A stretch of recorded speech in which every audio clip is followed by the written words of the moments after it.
Hello students, आज हम लोग पढ़ेंगे क्लास 12 के chapter 4 moving charges and magnetism के टॉपिक एम्पियर सर्कुलर लॉ पे बेस्ड एक एग्जांपल को। तो देखिए, अभी तक हम लोग ने जो पढ़ा है एम्पियर सर्कुलर लॉ में वो ये है।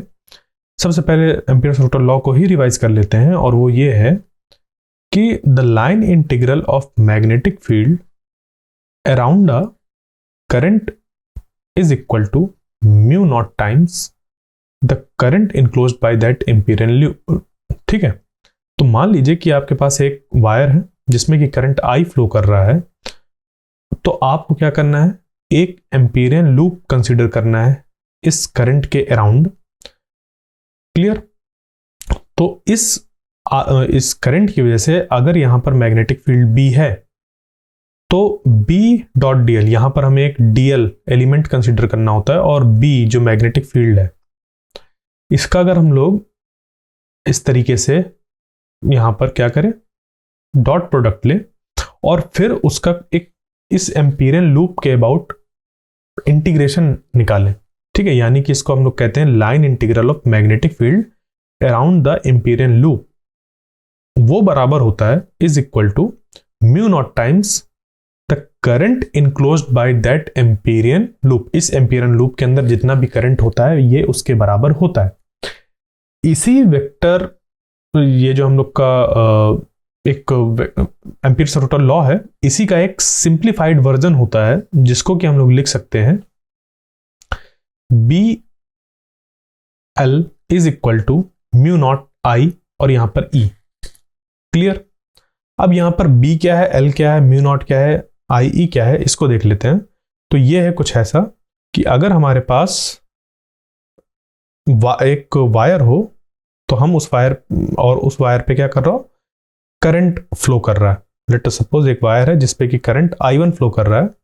इसी के साथ ही हमारे पास एक दूसरी वायर है जिसपे कि करंट I2 फ्लो कर रहा है। इसी तरीके से हमारे पास एक तीसरी वायर है जिसमें कि करंट I3 फ्लो कर रहा है। और हमें क्या करना है, इन वायर्स की वजह से क्योंकि मैग्नेटिक फील्ड होगी तो किसी पी पॉइंट पर हमें मैग्नेटिक फील्ड फाइंड करना है, किसी पी पॉइंट पर। तो हम लोग क्या करें, इस पॉइंट से पास होता हुआ एक एम्पिरियल लूप ड्रॉ करेंगे। ठीक है, एक एम्पिरियल लूप ड्रॉ करेंगे और हम लोग इसको लिख सकते हैं कुछ ऐसा कि जो यहां पर बी होगा, इस पॉइंट पर जो बी होगा, बी टेंजेंशियल वाला जो कंपोनेंट होगा वो है ये बी। मतलब यहां पर बी देखिए, जो नॉर्मल कंपोनेंट होगा वो 0 हो जाएगा इसके साथ डीएल के साथ लेने पे। और अगर यहां पर मैग्नेटिक फील्ड हो ही ना तो वो 0 ही जाएगा। तो यहां पर जो सिर्फ कंपोनेंट अपीयर होता है ये वाला बी, ये अपीयर होता है टेंजेंशियल कंपोनेंट। ठीक है, यानी कि डीएल और बीएल। ठीक है, ये हम लोग इस तरीके से लेते हैं जो कि कैसे हो, डीएल की डायरेक्शन में, बीएल नहीं सॉरी, जो हमारा बी होता है वो बीटी यानी कि टेंजेंशियल डायरेक्शन पे। ये जो बी है वो टेंजेंशियल कंपोनेंट है मैग्नेटिक फील्ड का। इस पॉइंट पर कैसी भी मैग्नेटिक फील्ड हो उसका सिर्फ हम लोग टेंजेंशियल कंपोनेंट लेते हैं, क्योंकि ये एम्पिरियल लूप हम लोग ने जो माना है वो एक सर्कुलर लूप माना है। तो इस जगह पर जो मैग्नेटिक फील्ड है वो टेंजेंशियल ले रहे हैं हम लोग। ठीक है, तो ये जो बी है वो tangential component of magnetic field है एट दिस पॉइंट पी। और जो ये एल है, ये एल है यहां पर पूरे के पूरे जो ये लूप है उसकी लेंथ एल। ठीक है, इस लूप की लेंथ। अब ये लूप कैसा भी हम लोग बना सकते हैं, लूप की लेंथ, लूप किसी भी तरीके का हो सकता है, जरूरी नहीं सर्कुलर हो, बट हम किसी भी तरीके का लूप ऐसे बना सकते हैं। फिर होता है equal to mu naught times I E, यहां पर जितना भी करंट एनक्लोज्ड है। ठीक है, टोटल करंट यहां पर कितना एनक्लोज्ड है, तो हम ये जो आई है उसको लिख सकते हैं I1 plus I2 plus I3। ठीक है, अब यहां पर हम लोग को इसका विद साइन लेना होता है, क्योंकि I1 इधर है और इसकी वजह से मैग्नेटिक फील्ड जो होगी उसकी भी डायरेक्शन इसी तरफ होगी। तो I1 को हम प्लस लेंगे अगर, तो I2 हमारा हो जाएगा निगेटिव। I2 क्या हो जाएगा, निगेटिव। तो प्लस और यहां पर माइनस I2 आएगा, यानी कि ये मिलकर बन जाएगा माइनस I2, ये I1 लिखा हुआ है, माइनस I2। और ये जो I3 है वो I3 हमारा I1 की डायरेक्शन में, तो प्लस रहेगा। ठीक है, तो ये जो IE है यानी कि current enclosed by this Amperian loop, वो है I1 minus I2 plus I3। इसकी हम लोग प्लस या माइनस कैसे कंसीडर करते हैं, इसको मैं अपने पिछले लेक्चर्स में बता चुका हूं, फिर भी थोड़ा सा इसको मैं रिवाइज करा देता हूं। और वो ऐसा है कि मान लीजिए कि यहाँ पर इस I1 की वजह से मैग्नेटिक फील्ड की हम लोग डायरेक्शन चेक करें, तो इसकी वजह से जो मैग्नेटिक फील्ड की डायरेक्शन होगी इस पॉइंट पर, वो राइट हैंड थंब रूल के अकॉर्डिंग इस डायरेक्शन पे होगी, ऐसे इस पॉइंट पर टेंजेंशियल अगर देखें तो ऐसी होगी। और डीएल भी हम लोग इसी तरफ कंसीडर कर रहे हैं, तो डीएल की ही डायरेक्शन में मैग्नेटिक फील्ड है अगर यहां पर, तो ये जो मैग्नेटिक फील्ड है वो I1 की वजह से हम लोग देख रहे थे, और डीएल की ही डायरेक्शन में है तो उसको पॉजिटिव दे दिया। यानी कि जब डीएल की ही डायरेक्शन में मैग्नेटिक फील्ड थी, तो वो मैग्नेटिक फील्ड जिस करंट की वजह से उसको यहां पर लेंगे पॉजिटिव, और इसी के साथ में जो डायरेक्शन में होंगे वो सारे के सारे पॉजिटिव होंगे, और इसके जो अपोजिट डायरेक्शन में होंगे वो होंगे निगेटिव। तो I2 इसके अपोजिट डायरेक्शन में है तो वो हो गया माइनस, और जो I3 है वो ऐड हो गया। तो इन तीन वायर्स को अगर हम लोग रिप्लेस करके एक सिंगल वायर के साथ यहां पर इसको रिप्रेजेंट करें, ठीक है, एक सिंगल वायर के साथ रिप्रेजेंट करें जिसपे कि करंट कितना फ्लो कर रहा हो, IE कितना फ्लो कर रहा है, IE अगर फ्लो कर रहा हो, तो हम लोग अगर एक सर्कुलर एम्पीरियन लूप ऐसे ड्रॉ करते हैं, ठीक है, क्या करते हैं, एक सर्कुलर एम्पीरियन लूप ड्रॉ करते हैं, उसकी वजह से किसी भी पॉइंट P पर मैग्नेटिक फील्ड बताया जा सकता है। कैसे? सिंपल, कि अगर यहां पर मैग्नेटिक फील्ड की वैल्यू B है तो B इंटू L, L क्या है, इस पूरे एम्पीरियन लूप की length, is equal to mu naught times current enclosed. Clear? ये हम लोग यूज करते हैं। तो इस एक्सप्रेशन का हमारा यूज होगा आगे कई जगह पर, जिसको कि आपको याद रखना है। ये क्या है, हमारा एक सिंप्लीफाइड वर्जन है इस एम्पियर सर्कुटल लॉ का, जहां पर कि हम लोग को एक एम्पीरियन लूप कंसीडर करना होता है और हमारा काम हो जाता है। ठीक है, तो ये जो I है वो क्या है, current enclosed by this Amperian loop, ये हमें ध्यान देना होता है। ठीक है, इस तरीके से हम लोग इस एक्सप्रेशन का यूज करते हैं। तो यहां से मैग्नेटिक फील्ड की जो वैल्यू निकल कर आ जाएगी वो निकल कर आ जाएगी B is equal to mu naught into IE upon L। यानी कि अगर हमें एम्पीरियन लूप की लेंथ पता चल जाए तो हम लोग मैग्नेटिक फील्ड की वैल्यू फाइंड कर सकते हैं, और ये हमारा सिमेट्रिकल जो ऑब्जेक्ट्स होते हैं या सिमेट्रिकल बॉडी होती हैं उसी पे इसको अप्लाई किया जा सकता है। बस यहाँ पर ध्यान देने वाली बात इतनी ही है। क्लियर? तो अब चलते हैं आगे। जो आज हम लोग का एग्जाम्पल है जिसको कि हम लोग आज सॉल्व करेंगे, उसको देखते हैं कि उस पर क्या क्या बोला गया है, क्या क्या हमसे पूछा है। ठीक है, तो जो ये हमारा एग्जाम्पल है उस पर क्या लिखा हुआ है, a long straight wire of a circular cross section radius A carrying steady current I। ठीक है, तो एक लॉन्ग स्ट्रेट वायर है। लॉन्ग स्ट्रेट का क्या मतलब है अभी समझ पे आ जाएगा। Of circular cross section radius है। ठीक है, तो मान लीजिए कि आपके पास एक वायर है जो कि है लॉन्ग, और उस लॉन्ग वायर का जो क्रॉस सेक्शन है, ठीक है, वो कैसा है, सर्कुलर। यानी कि एक वायर है अगर हम लोग की, और उसका जो क्रॉस सेक्शन है वो सर्कुलर है। ठीक है, सर्कल जैसा बन रहा है। यानी कि इधर पे अगर एक क्रॉस सेक्शन कंसीडर किया जाए तो उसका जो रेडियस है वो कितना है, A है। ये अभी तक बात आई। और ये जो वायर है वो कैसी, लॉन्ग स्ट्रेट वायर है, यानी कि इनफाइनाइटली लॉन्ग वायर है। तो इसकी वजह से होता क्या है कि जो मैग्नेटिक फील्ड यहां पर होती है वो एक सिमेट्रिकल हमारी मैग्नेटिक फील्ड होती है, एक सिलिंड्रिकल सिमेट्री लिए हुए मैग्नेटिक फील्ड होती है। यहाँ पर कॉन्सेंट्रिक सर्कल्स हमें मिलते हैं। ठीक है, तो यहाँ पर लॉन्ग स्ट्रेट वायर का मतलब ये है। अगर यहाँ पर लॉन्ग स्ट्रेट वायर नहीं होती तो हमारे पास जो मैग्नेटिक फील्ड का एक्सप्रेशन है वो अलग यूज होता, और फिर हम लोग आगे एम्पियर सर्कुटल लॉ को अप्लाई नहीं कर पाते।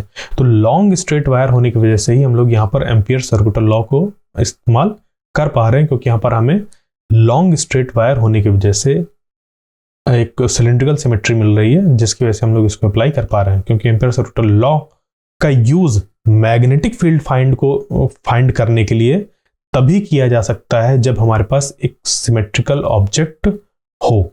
ठीक है, ये ध्यान दीजिएगा कि देखिए एम्पियर सर्कुटल लॉ हमेशा एप्लीकेबल है।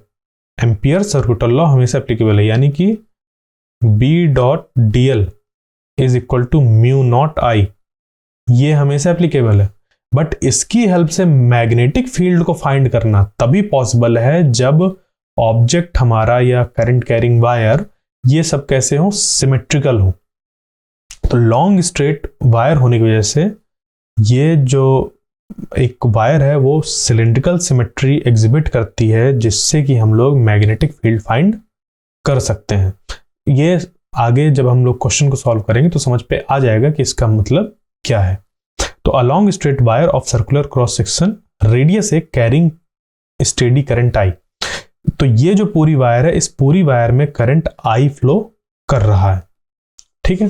तो इस पूरे क्रॉस सेक्शन में करंट आई फ्लो कर रहा है, ठीक है। आपको अगर करंट की डिफिनीशन याद हो, थर्ड चैप्टर में जो हम लोग ने करंट की डिफिनीशन पढ़ी थी, वो ये पढ़ा था कि फ्रॉम अ गिवन एरिया पर सेकेंड कितना चार्ज फ्लो होता है, वही हमारा करंट डिफाइन होता है, हाँ या ना।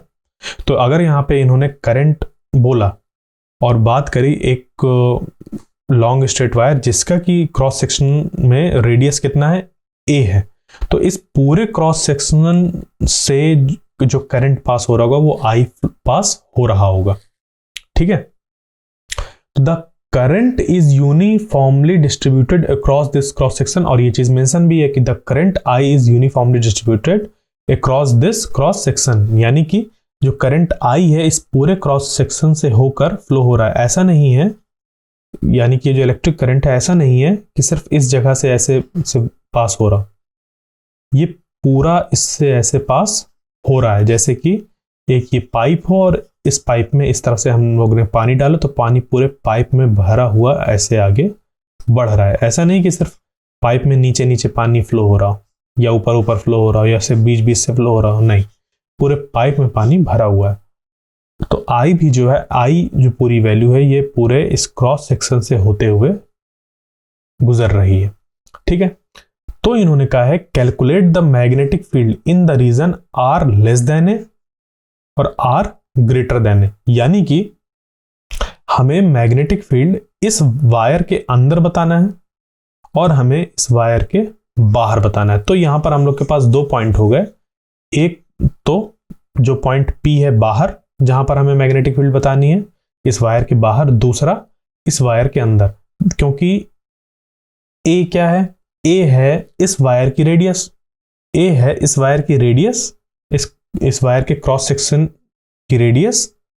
तो अगर A से छोटा बोला यानी कि इस वायर के अंदर की बात हो रही है किसी पॉइंट पे, और अगर R ग्रेटर देन A बोला यानी कि इस A से बाहर की बात हो रही है, ठीक है, इस A से बाहर की बात हो रही है। तो बस इसी वजह से हम लोग को क्या करना है, इसको इस तरीके से देखना है कि हमें दो जगह पर मैग्नेटिक फील्ड फाइंड करनी है, इस वायर के अंदर और दूसरा इसके बाहर। तो आइए इसको हम लोग कैसे करते हैं उसको देखते हैं। तो सबसे पहले हम लोग क्या करेंगे, एम्पीरियन लूप ड्रॉ करेंगे, ठीक है। सबसे पहले हम लोग क्या करेंगे, एम्पीरियन लूप ड्रॉ करेंगे। तो सबसे पहला केस लेते हैं आर ग्रेटर देन ए, यानी कि इस वायर के बाहर मैग्नेटिक फील्ड फाइंड करनी है। तो आर ग्रेटर देन ए में हम लोग ने एक पी पॉइंट कंसीडर किया इसके बाहर, ठीक है, और इसको एक ऐसा सर्कल बना दिया जिसको कि नाम दे दिया सर्कल 2, ठीक है। एक एम्पीरियन लूप ऐसा बनाया और उसका नाम दे दिया 2 सेकंड वाला, ठीक है। ये जो हमारा सर्कल है या कह लीजिए सर्कुलर एम्पीरियन लूप है, इसका सेंटर और इस वायर का जो क्रॉस सेक्शन है उसका सेंटर कॉन्साइड कर रहा है, यानी कि ये अगर हमारा ऐसा क्रॉस सेक्शन हो गया, इसी का एक सिमेट्रिकल हमने एक यहां पर एक सर्कल ड्रॉ किया है जो कि क्या कहला रहा है, हमारा एक एम्पीरियन लूप ड्रॉ किया हम लोग ने, ठीक है। तो इस लूप की, इस एम्पीरियन लूप की लेंथ कितनी होगी, इस एम्पीरियन लूप की जो लेंथ होगी वो होगी हम लोग की 2 पाई आर। आर क्या है, इस एम्पीरियन लूप की रेडियस, तो इसकी जो लेंथ होगी वो हो जाएगी 2 पाई आर, यानी कि इसकी जो सर्कमफ्रेंस होगी वो हो जाएगी 2 पाई आर। तो जो हमारा simplified version of ampere circular law है वो क्या है, B L is equal to mu naught I. यही था जहां पर एल क्या था, उस एम्पीरियन लूप की लेंथ, और जो आई था वो एनक्लोज था, करंट एनक्लोज। तो देखो इस एम्पीरियन लूप के अंदर कितना करंट एनक्लोज हो रहा है। इस एम्पीरियन लूप के अगर हम लोग देखें तो इस क्रॉस सेक्शन से कितना करंट पास हो रहा है, टोटल आई करंट फ्लो हो रहा है। यानी कि इस एम्पीरियन लूप के अंदर जो करंट है वो कितना है, आई मौजूद है। ठीक है, आई मौजूद है, आई इतना करंट फ्लो हो रहा है इसके अंदर से, इस एम्पीरियन लूप के अंदर से। ठीक है, बात क्लियर हुई यहां तक। तो इसको हम लोग लिख सकते हैं L is equal to 2πr, ये हम लोग का एम्पीरियन लूप की लेंथ हो गई, और जो करंट इनक्लोज्ड है वो है I के बराबर। तो इन दोनों चीज को हम लोग पुट कर देंगे, एक को इधर और इसको इस तरफ, तो हम लोग को मिल जाएगा ये चीज कि BL is equal to mu naught I में, IE में, IE की जगह पर I हो गया और L की जगह पर 2πr, तो B 2πr is equal to mu naught I. 2πr को नीचे ले आएंगे डिवाइड पे, तो B is equal to mu naught I upon 2πr निकल कर आ जाएगा। यानी कि जो मैग्नेटिक फील्ड है वो हम लोग की इनवर्सली प्रोपोर्शनल टू हो गई R। यानी कि इस वायर के बाहर जैसे जैसे हम लोग दूर जाते जाएंगे वैसे वैसे मैग्नेटिक फील्ड की वैल्यू कितनी होती जाएगी, घटती जाएगी।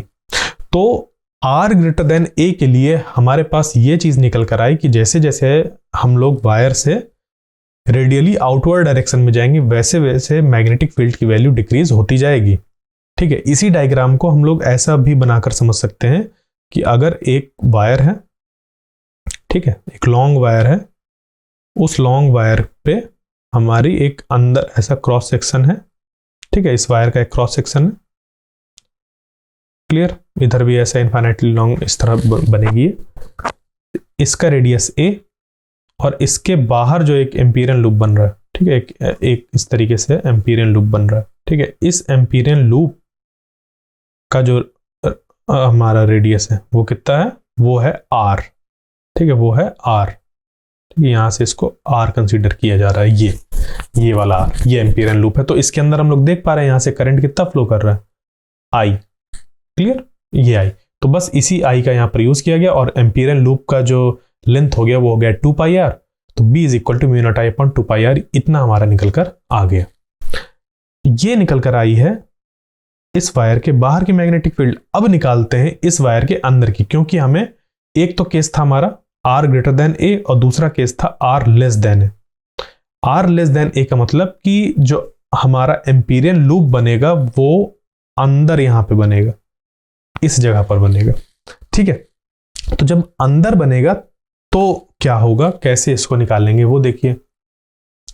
जब हम लोग ने एम्पीरियन लूप को अंदर बनाया, ठीक है, एम्पीरियन लूप को इस तरीके से अंदर बनाया, तो हुआ क्या, सबसे यहां पर जो इंपॉर्टेंट बात है वो ये है कि अब उस एम्पीरियन लूप के अंदर से कितना करंट फ्लो हो रहा है हमें ये देखना होता है, हाँ या ना।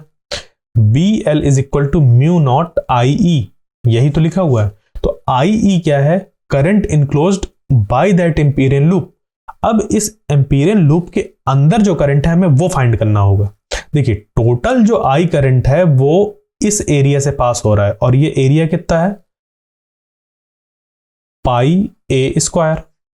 यानी कि जो क्रॉस सेक्शन है वो है हम लोग का पाई A स्क्वायर। ये कैसे निकल कर आया, देखो सर्कुलर क्रॉस सेक्शन है, और इस सर्कुलर क्रॉस सेक्शन से I करंट फ्लो हो रहा, I करंट फ्लो हो रहा।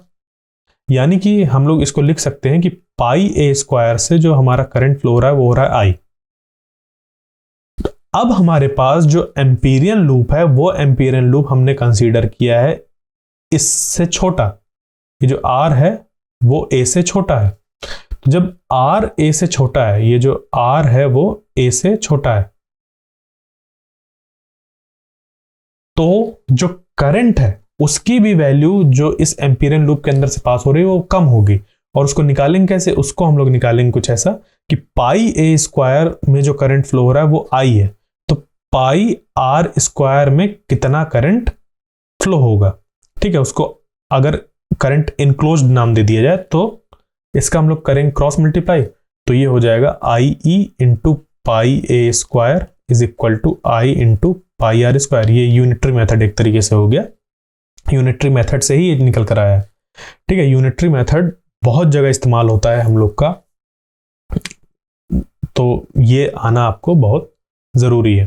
तो यहां से आई इनक्लोज निकल कर आ जाएगा कि I into pi R square upon pi A square. ठीक है, अब ये कैसे, ये किया क्या है, अगर आपको ये समझ पे नहीं आ रहा है तो ये एकदम सिंपल सा मेथड है जिसको कि मैं नाम देता हूं टॉफी मेथड। सिंपल सी बात यह है कि अगर आपसे कह दिया किसी ने कि 20 रुपए की 10 टॉफी है, 20 रुपए की 10 टॉफी है, तो 1 रुपए की कितनी टॉफी होंगी?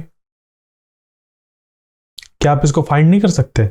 या फिर इसी चीज को मैं ऐसे लिख दूं, इसी चीज को अगर लिख दिया जाए कुछ ऐसा कि 20 टॉफी 10 रुपए की, तो 1 टॉफी कितने की? तो 1 टॉफी जो होगी, मतलब 1 टॉफी कितने की, यानी कि x अगर मान लें तो x इज इक्वल टू हो जाएगा x into 20 is equal to 10 into 1, तो x इज इक्वल टू निकल कर आ जाएगा 10/20, यानी कि जो 1 टॉफी की कीमत है वो है आधा रुपए, वो है आधा रुपए। ये निकल कर आ गया, यही तो किया आपने, और क्या किया। और फिर जितने टॉफी हो, फिर मैंने कह दिया कि 100 टॉफी ले आओ, तो 100 टॉफी में कितने रुपए लगेंगे? तो अगर आपको 1 टॉफी की कीमत पता है, ये 1 टॉफी की कीमत है, ये x जो है वो 1 टॉफी की कीमत है, और मैंने कह दिया 100 टॉफी ले आओ, तो कितना रुपए लगेगा? 1 टॉफी की कीमत इंटू 100 टॉफी। 1 टॉफी की कीमत है आधा रुपए, 100 टॉफी मंगाई मैंने, ये है कितना हमारा, इतना रुपीज पर टॉफी। 1 टॉफी की कीमत है ½ रुपीज पर टॉफी, तो टॉफी से टॉफी कैंसिल हो जाएगा और ये 50 रुपीज निकल कर आ जाएगा। सेम चीज यहां पर भी किया कि अगर पाई ए स्क्वायर एरिया में आई करंट फ्लो हो रहा है तो पाई आर स्क्वायर में आई ई करंट फ्लो होगा, क्योंकि ऑब्वियस सी बात है कम हो जाएगा। तो ये डायरेक्ट प्रोपोर्शनल जो होते हैं, हम लोग डायरेक्ट प्रोपोर्शन में ऐसे इस्तेमाल करते हैं। तो पाई स्क्वायर में आई, पाई आर स्क्वायर में आई ई, क्रॉस मल्टीप्लाई किया तो हमारा निकल कर आ गया I E is equal to I into pi R square upon pi A square. Pi से पाई कैंसिल हो जाएगा, तो ये निकल कर आ जाएगा आई R square by I A square, जो कि है current enclosed by this Amperian loop. इस एम्पीरियन लूप के अंदर जितना भी करंट इनक्लोज्ड है। यहां तक बात क्लियर हुई? तो बस इस आई ई को हम लोग पुट कर देंगे इस जगह पर, और जो एल है वो एल हमारा एम्पीरियन लूप की लेंथ है, और यहां पर जो एम्पीरियन लूप की जो लेंथ होगी वो कितनी हो जाएगी? 2 पाई आर। यहां पर भी अगर इसको R1 नाम देना चाहें, क्योंकि स्मॉल आर, ये मतलब आर जो है वो ए से छोटा वाला है, अगर नाम देना चाहें तो R1 दे सकते हैं, नहीं तो आर ही इसको रखेंगे हम लोग, क्योंकि यहां पर केस हम लोग कब ले रहे हैं? आर लेस देन ए का, आर लेस देन ए का केस ले रहे हैं। तो भाई b into 2 pi R is equal to mu naught I R square upon A square. फिर से गौर से देखिए, यहां पर फिर से समझिए, कंफ्यूज मत होइएगा। यहां पर B L is equal to mu naught I enclosed, ये है हमारा simplified form of ampere circular law, जहां पर कि हमें मैग्नेट ये तभी अप्लाई करते हैं जब सिमेट्रिकल हमारे पास चीजें होती हैं, सिमेट्रिकल ऑब्जेक्ट्स होते हैं। तो यहां पर एक स्ट्रेट लॉन्ग स्ट्रेट वायर थी जिसकी वजह से हमें सिमेट्री मिलेगी, सिलिंड्रिकल सिमेट्री, तब जाकर हम लोग यहां पर इस simplified version of ampere circular law को लगा पाएंगे। तो ये जो आई होता है वो एम्पीरियन लूप के अंदर जितना करंट इनक्लोज्ड होता है ये उसकी वैल्यू होती है, और जो एल होता है वो एम्पीरियन लूप की लेंथ होती है। तो यहां पर हम लोग ने केस लिया है आर लेस देन ए वाला, और आर लेस देन ए का मतलब है ये जो क्रॉस सेक्शन बना हुआ है इस वायर का, इस वायर का क्रॉस सेक्शन, इस क्रॉस सेक्शन का जो रेडियस है वो है ए। इस क्रॉस सेक्शन का जो रेडियस है वो कितना है? ए है। वो कितना है? ए है। और जो एम्पीरियन लूप है उसका रेडियस आर है, जो कि है ए से छोटा। बट यहां पर ध्यान देने वाली बात यह है कि ये भी जो एम्पीरियन लूप है वो सर्कुलर ही बना हुआ है, ये सर्कुलर एम्पीरियन लूप ही बना हुआ है, तो इसका भी जो लेंथ होगी वो सर्कल के सरकमफ्रेंस के बराबर होगी, और सर्कल का सरकमफ्रेंस होता है 2 पाई आर। तो हम लोग ने 2 पाई आर ही यहां पर पुट किया है एल की जगह पर। तो ये जो 2 पाई आर है ये कब का है, जब आर लेस देन ए है। और जो पिछली बार वाला 2 पाई आर था वो कब था, आर ग्रेटर देन ए वाला। यानी कि देखो आर की वैल्यू तो घट बढ़ सकती है, ऑब्वियस सी बात है, आर की वैल्यू घट बढ़ सकती है क्योंकि आर वेरिएबल है। ठीक है, तो मैं उस बात को अपनी फिर से दोहराता हूं जहां पर कि मैं कई बार कह चुका हूं कि यहां पर जो सिंबल्स हैं वो किस चीज को रिप्रेजेंट कर रहे हैं, हमें ये ज्यादा जानना जरूरी होता है। ठीक है, क्योंकि अगर हमें पता नहीं कि वो सिंबल रिप्रेजेंट क्या कर रहे हैं तो आगे चलकर हम लोग गलतियां करेंगे, बट अगर पता है कि वो चीज रिप्रेजेंट क्या कर रही है तो बहुत आसान हो जाती है चीजों को पढ़ना। तो ये हो गया b into 2 pi R. 2 pi R है लेंथ ऑफ एम्पीरियन लूप, और ये कौन सा एम्पीरियन लूप है, जो इस वायर के अंदर बना हुआ है। और इस एम्पीरियन लूप के अंदर से कितना करंट फ्लो कर रहा है, वो है आई इनक्लोज्ड, आई ई यानी कि, और उसकी हम लोगों ने एक्सप्रेशन फाइंड कर ली है, वो है I E is equal to I into ये ऐसा R square upon A square. ठीक है, ये एक्सप्रेशन, तो ये आई ई की जगह पर इसको हम लोग ने पुट कर दिया, तो ये हो गया b into 2 pi R is equal to mu naught I R square upon A square. ये चीज निकलकर आ गई, इसको हटाना चाहें तो यहां से हटा दें, वो बस नीचे लिखा हुआ है और कुछ नहीं। ठीक, अब यहां पर ये जो 2 पाई आर है वो नीचे डिवाइड पे आ जाएगा, तो जैसे ये नीचे डिवाइड पे आएगा तो ये कुछ ऐसा हो जाएगा, b is equal to mu naught I R square upon 2 pi R into A square.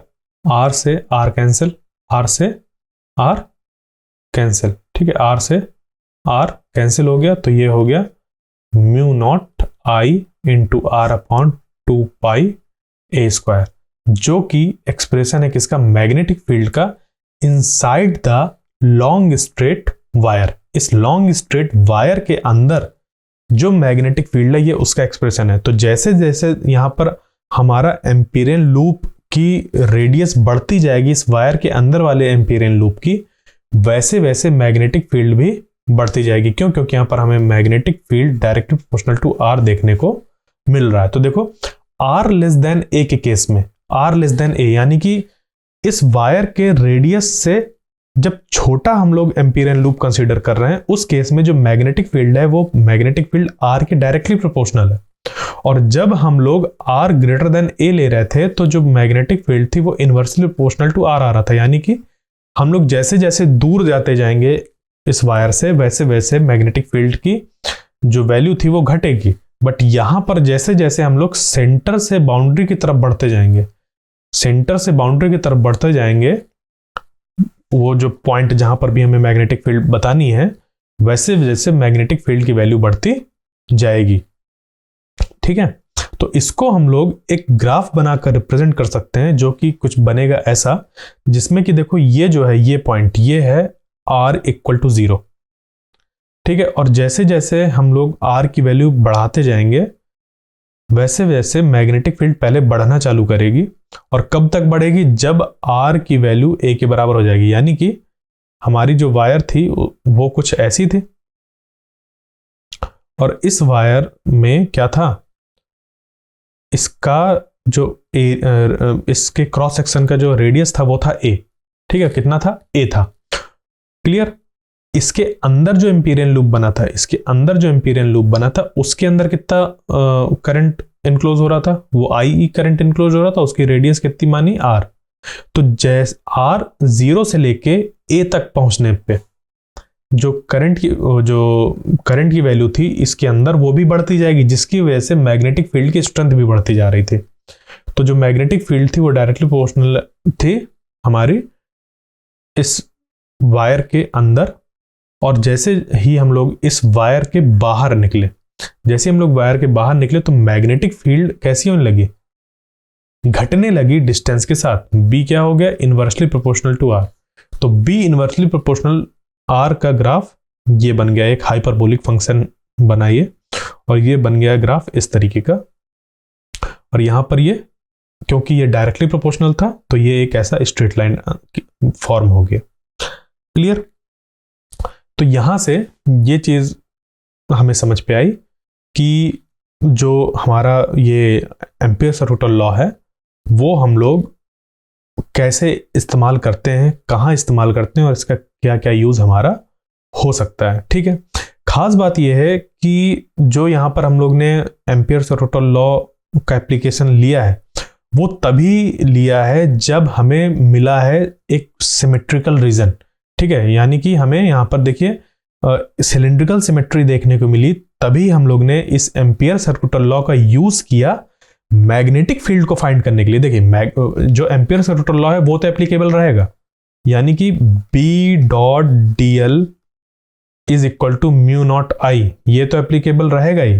But इससे हम लोग इसका यूज करके मैग्नेटिक फील्ड फाइंड कर पाएंगे या नहीं कर पाएंगे वो डिपेंड करता है सिमेट्रिकल जब हमारे पास ऑब्जेक्ट्स होते हैं। जैसे कि ये लॉन्ग स्ट्रेट वायर जो थी वो एक सिलेंड्रिकल सिमेट्री को अपने साथ रखती थी, इसी वजह से हम लोग ये वाला एक्सप्रेशन लगा पाए B L is equal to mu naught I E, जहां पर जो एल था वो इस एम्पियरन लूप की लेंथ थी और ये tangential component of magnetic field था, और जो आई था ई था वो इस एम्पियरन लूप के अंदर जितना भी करंट एनक्लोज था। इसी वजह से हम लोग इसको लगाकर आसानी से निकाल पाए हैं मैग्नेटिक फील्ड की वैल्यू। तो मैं बार बार ये चीज रिपीट कर रहा हूं क्योंकि ऐसा नहीं कि कहीं भी जाके एम्पियर्स रोटल लॉ लगा दिया मैग्नेटिक फील्ड को फाइंड करने के लिए, क्योंकि एम्पियर्स रोटल लॉ तो हमेशा एप्लीकेबल होगा हर जगह, बट वो हमेशा मैग्नेटिक फील्ड की वैल्यू निकालने के लिए यूज नहीं होगा।